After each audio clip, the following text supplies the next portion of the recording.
Chertoff is the man who oversees the Department of Homeland Security. Prior to that, he oversaw the Criminal Division of the Department of Justice from July of 2001. Yeah. He's the person who oversaw what I call the non-investigation of 9/11.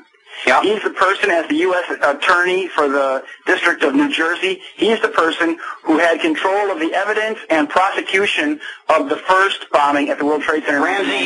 Michael Chertoff's father is a man named Baruch, or Gerson Baruch Chertoff. He's a rabbi.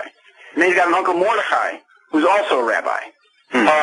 And his grandfather was a very well-known teacher of the Talmud in this Jewish theosophical sort of whatever their society in New York City, which became the Jewish Institute. And so his father was, but the sister was the head of Hadassah, the Jewish Hadassah, and she was a big fundraiser for the state of Israel in the 30s, bringing back millions of dollars to Palestine. She went to school at Hebrew University before Israel was a state. Their family was one of the founding families of the state of Israel. Yeah, and that has to be understood. That at the same time that like Benjamin Netanyahu's father is working with the New Zionist movement in New York, Michael Chertoff's aunt is working with the Zionist movement in New York and Chicago and London. Well, let's move one family. Homeland Security is not the only thing that this man has access to. He also, because of his ties to the Justice Department, has direct access to FBI activity as well, doesn't he? Does he not? Oh yeah. Well, this is the thing. When you talk about the Department of Justice, you have to remember that for a long time, the people that run the Department of Justice in the United States have been very, very warm Jews. In the time of, I think it was the first Bush, it was a man named Abraham Sofayer. I don't know if I'm pronouncing that right, but he was a friend of Israel. Then when we had John Ashcroft, we had the real brains of the outfit was Michael Chertoff. Ashcroft was just the non-Jew who's supposed to be the warm and fuzzy guy that everybody sees. But like, for example, Michael Chertoff is the one who wrote the Patriot Act along with a Vietnamese-born colleague at the Department of Justice. I mean, these two people are the ones that put together this notorious, infamous 15,000-page legislation, however long it is, that's taken away a lot of our liberties in this country. Well, doesn't much of it come right out of the playbook from Russia? Yes. I mean, they used actual laws and sedition laws and whatnot from the Russian model, did they not? Well, look at how they've the police departments in this country. Going back to my arrest, we wonder who's behind the arrest.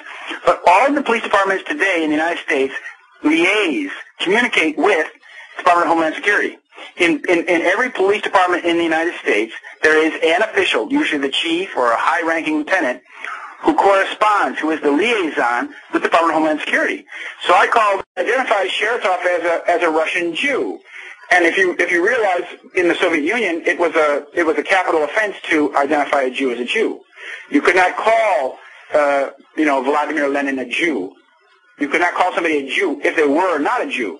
That was one of the most serious offenses. I think it was Lenin who passed that law, or that ruling, that if you were to identify a person as a Jew, you would be killed. And that's kind of the thinking here too, because that's what he says. He says but if you listen to the tone of the ads on the radio and TV in this country at this political time of year, they can trash anybody, but Chertoff is protected. Yeah. See? You can trash Bush and Cheney and Rumsfeld and this governor, this congressman. You can call them perverts or child abusers, whatever you want. The kind of things they call me. But Chertoff is beyond reach. You see, that's what I'm saying. It's the same thing. This is the man who controls the borders of the United States. He controls the Coast Guard. He controls the Immigration Naturalization Service, which is now called Citizen Service and Immigration or something like that. He controls the Palace Guard. He controls the Secret Service. Now, that's important. That used to be under the Department of the Treasury. He controls the people who protect the president, the vice president, and people like John F. Kennedy, Jr., and all those various sons and daughters of presidents are protected by Secret Service. He controls that agency. So he controls the security of the nation. He controls TSA, Transportation